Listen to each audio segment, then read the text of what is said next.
I'd like to introduce the director of the Thomasville Fire Academy, Robert Hansson, followed by instructor Joe Capitano. You may be seated.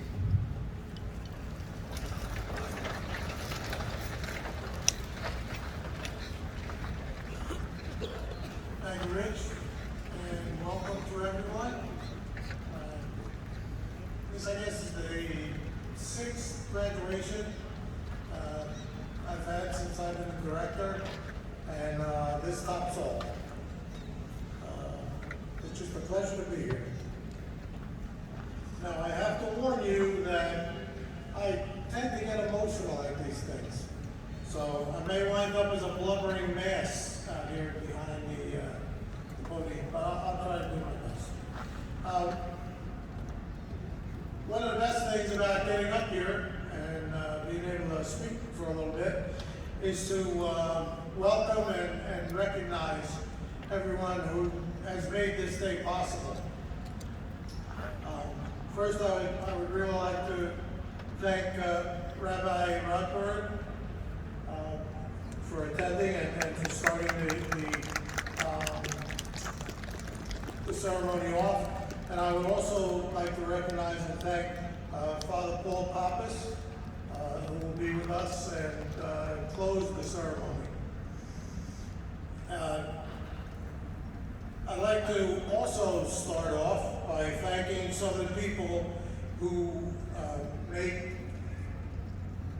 what we do at the Academy possible, and that is the Board of Commissioners from District 1 and District 2, the Joint Board of Commissioners.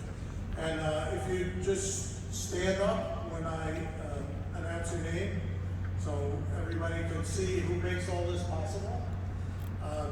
Commissioner Mark Audenrieth. Thank you, Mark. Commissioner Richard Tutela.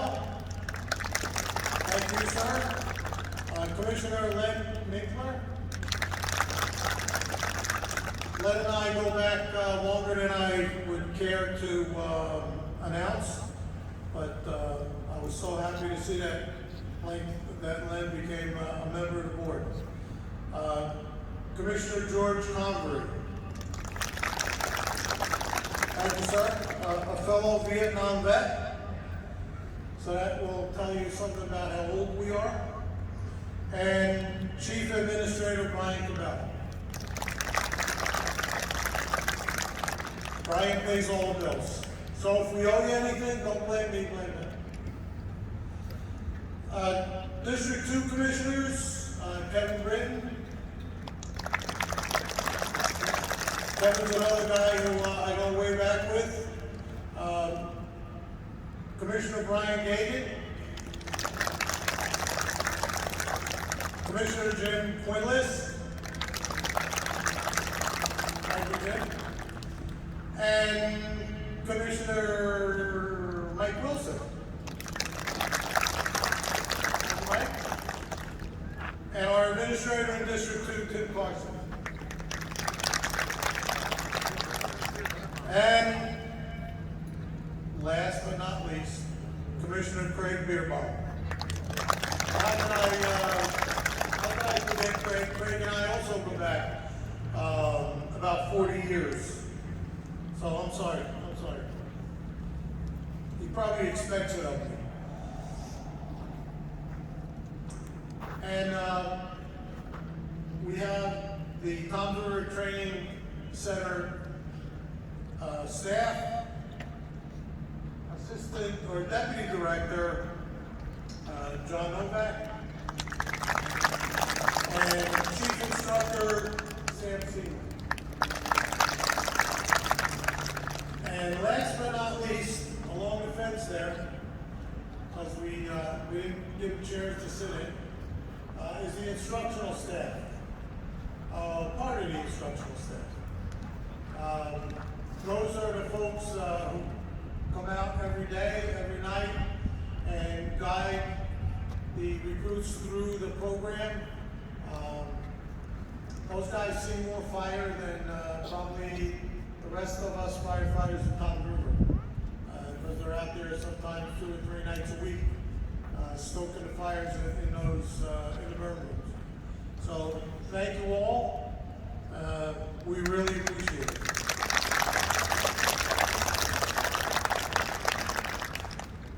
Our ninth class graduated, well, they finished way back in March. And unfortunately, the COVID crisis was just dawning. Unfortunately, we couldn't have a formal graduation ceremony.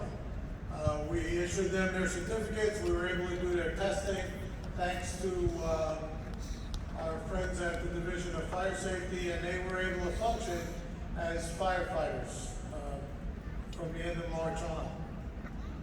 So I promised them that we would have a graduation, and I almost couldn't fulfill that because, as you know, this crisis had dragged on longer than any of us thought it would, and we tried to get space in the Toms River schools, and we couldn't do that. We tried to get space in the college, Ocean County College, and it's still closed.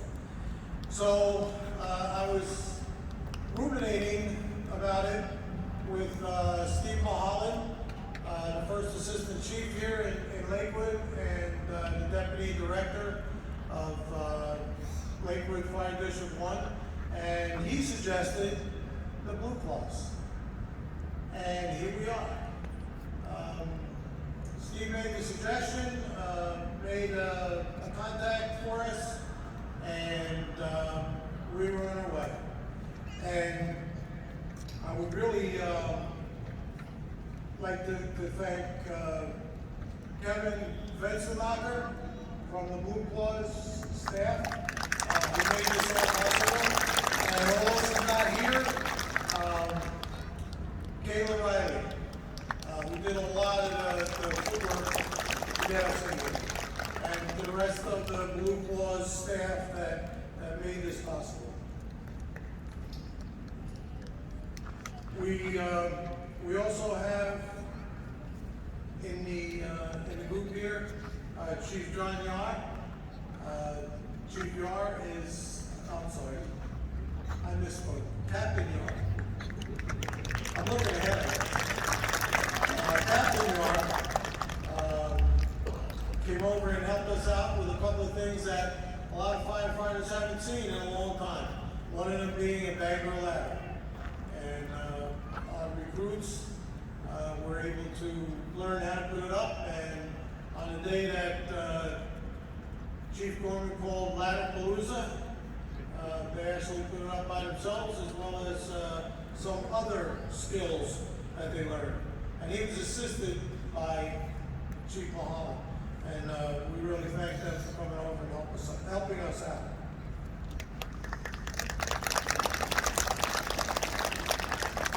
So tonight we have two groups graduating. We have the night class and we have the day class. They both had some firsts. They both had some really high points, and we had a couple of low points. The night class, as I mentioned, was in class when the COVID crisis started, and we had to finish without graduation. So we're trying to make the best of it. This is the best, probably, graduation we've ever had.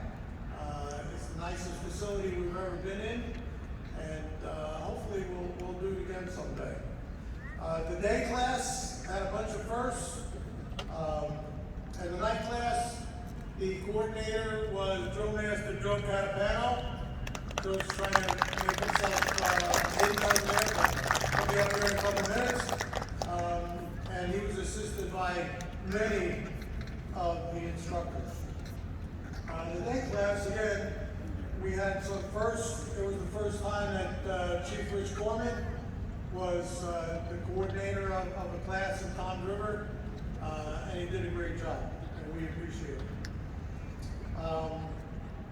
It was also the first day class since 2013.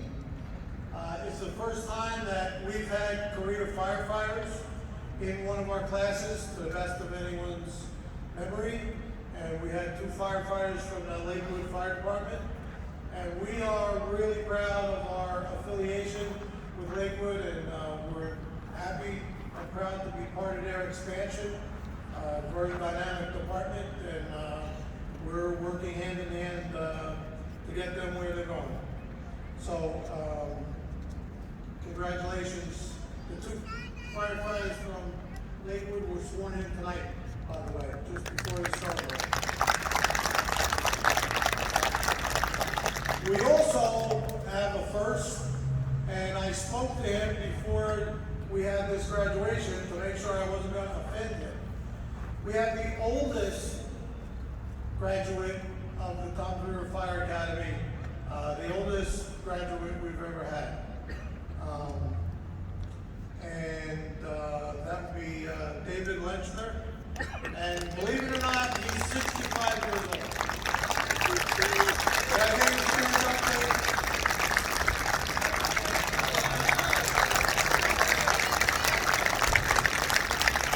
Thank you, sir.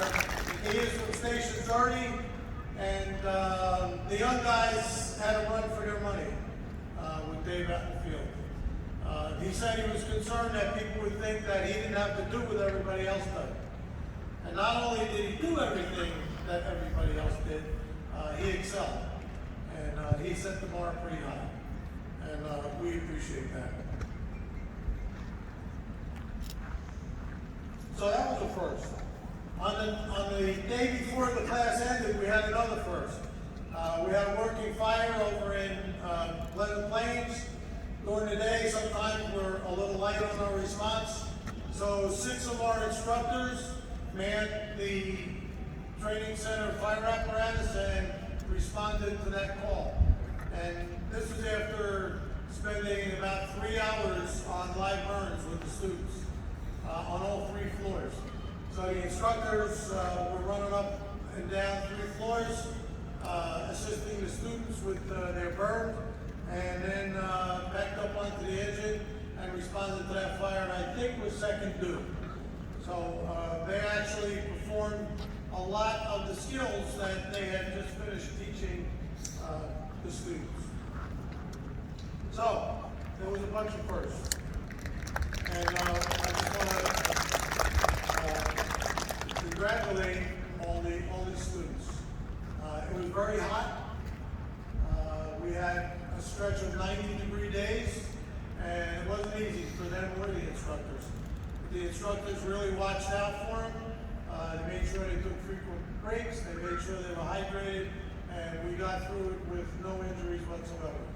We also had to put up with the COVID situation, and they all followed all the distancing rules and mask rules, and we got through that without anyone coming down with COVID either.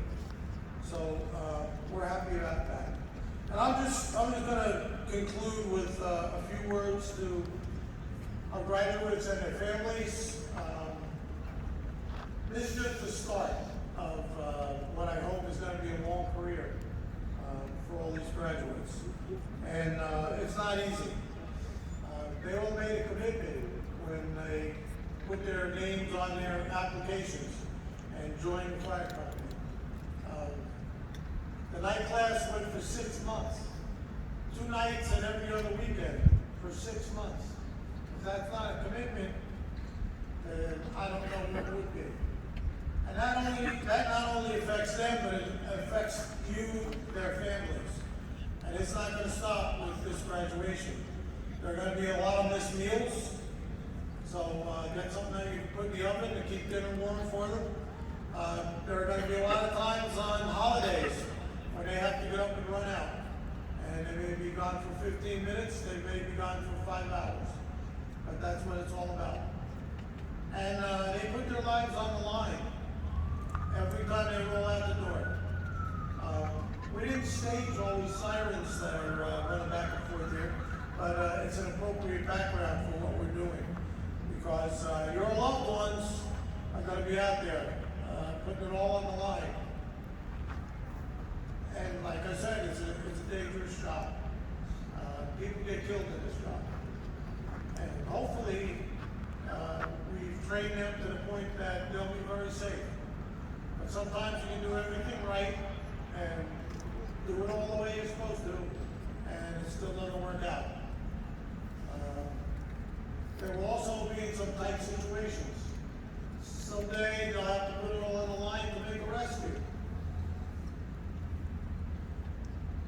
sometimes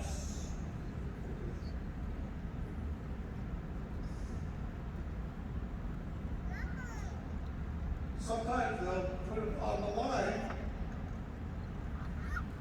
and they won't be successful. It happens. Okay, so I wish you all well. Stay healthy. Remember what we taught you, and let's see you have a successful career. And one other thing I wanted to add, some of you in the future would like to be career firefighters. And this year, we had 2 firefighters who graduated from Toms River, who became career firefighters. Chris Hansson in Lakewood, and Nick McGinley from Pleasant Plains. So there's light at the end of the tunnel. If you aspire to be a career firefighter, keep working at it, keep taking those tests, keep learning, and hopefully you'll be sitting in the stands with your dream job under your belt. And thank you very much. And I would like to introduce Chief Joe.